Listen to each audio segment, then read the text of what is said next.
کتنے بڑے امام تھے یہ. اور امام احمد بن حنبل رضی اللہ تعالیٰ عنہ یہ امام شافعی کے شاگرد تھے. لیکن امام شافعی کو آپ پر اتنا ناز تھا نا، اتنا ناز تھا، آپ جب بھی امام احمد بن حنبل کا نام لیتے تھے تو آپ کی آنکھوں سے آنسو جاری ہو جاتے تھے. فرمایا امام احمد بن حنبل کوئی عام نہیں ہے، یہ وہ ہے جسے روزانہ خواب کے اندر رسول اللہ کا دیدار ہوتا ہے، جس کے گھر میں شام کو بھی قرآن کی تلاوت ہوتی ہے، صبح بھی قرآن کی تلاوت ہوتی ہے. یہاں تک آپ کے بارے میں آتا ہے ایک بار امام شافعی بیمار ہو گئے تو فرمایا مجھے احمد بن حنبل کی ایک کرتا جو ہے نا قمیض لا کے پانی میں دھو کر مجھے وہ پانی پلاؤ، اللہ مجھے شفا عطا فرما دے گا. وہ امام احمد بن حنبل آپ کے شاگرد تھے، توجہ رکھنا. تو ایک دن امام شافعی امام احمد بن حنبل کے گھر میں مہمان بن کر گیا، اپنے شاگرد کے گھر میں. توجہ ہے آپ احباب کی. جب آپ مہمان بن کر گئے نا تو آپ کی جو زوجہ تھی امام احمد بن حنبل کی، آپ کو پتہ ہے عورتیں کو جو نظریہ ہوتا ہے، جو سوچ ہوتی ہے، اس نے کہا احمد بن حنبل سے، آپ کی زوجہ نے کہا میں نے سنا ہے آپ کے استاد آ رہے ہیں اور میں نے یہ سنا ہے بڑے اللہ کے ولی ہیں، بڑے کامل ہیں. تو کاملین کی میں نے 3 نشانیاں پڑھی ہیں. ایک تو یہ ہے وہ پیٹ بھر کر کھانا نہیں کھاتے، اور دوسری نشانی یہ ہے کہ وہ رات کو اٹھ کر نفل پڑھتے ہیں، اور تیسری نشانی یہ ہے وہ صبح اٹھ کے تہجد پڑھتے ہیں. آج دیکھتے ہیں کیا امام شافعی کے اندر بھی یہ آپ کے جو استاد ہیں ان کے اندر یہ نشانیاں موجود ہیں، وہ کاملین میں سے ہیں یا نہیں ہیں؟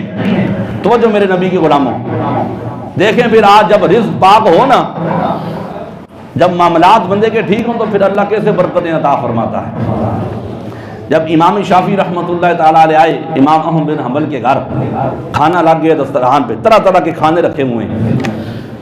تو امام شافعی نے نا خوب پیٹ بھر کر کھانا کھایا. آپ کی زوجہ دیکھ رہی ہیں. آپ نے کہا پہلی نشانی تو مجھے نظر نہیں آئی.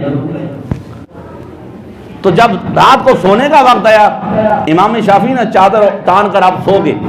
آپ نے رات کو اٹھ کے کوئی بھی نفل وغیرہ ادا نہیں کیے، نہ آپ نے صبح اٹھ کے تہجد پڑھے.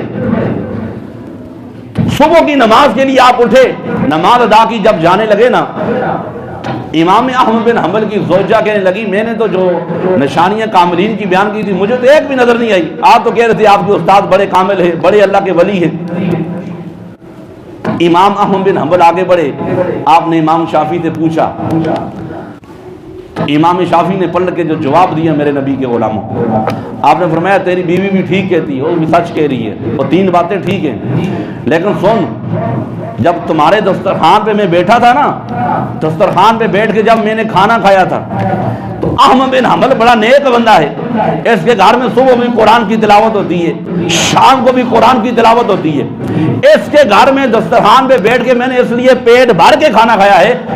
امام الانبیاء کا فرمان ہے یکثر الطعام من الصالحین، کہ جب اللہ کے نیک بندوں کے دسترخوان کے اوپر بیٹھو تو خوب پیٹ بھر کر کھانا کھاؤ، اس لیے کہ اس کھانے کے اندر برکت ہوتی ہے، اس کھانے کے اندر نور ہوتا ہے. تو فرمایا احمد بن حنبل قرآن کی تلاوت کرتا ہے، اللہ کا مقرب بندہ ہے، اس کے کھانے کے اندر نور ہے، برکت ہے، میں نے اس لیے پیٹ بھر کر کھانا کھایا. دیکھیں فرمایا دوسری بات، آپ رات کو سوئے ہیں، آپ نے اٹھ کے نفل ادا نہیں کیے، تہجد کی نماز نہیں ادا کی. آپ فرمایا سنو آپ ٹھیک کہہ رہے ہو، لیکن میں سویا نہیں تھا، میں چادر تان کر صرف لیٹا ہوا تھا.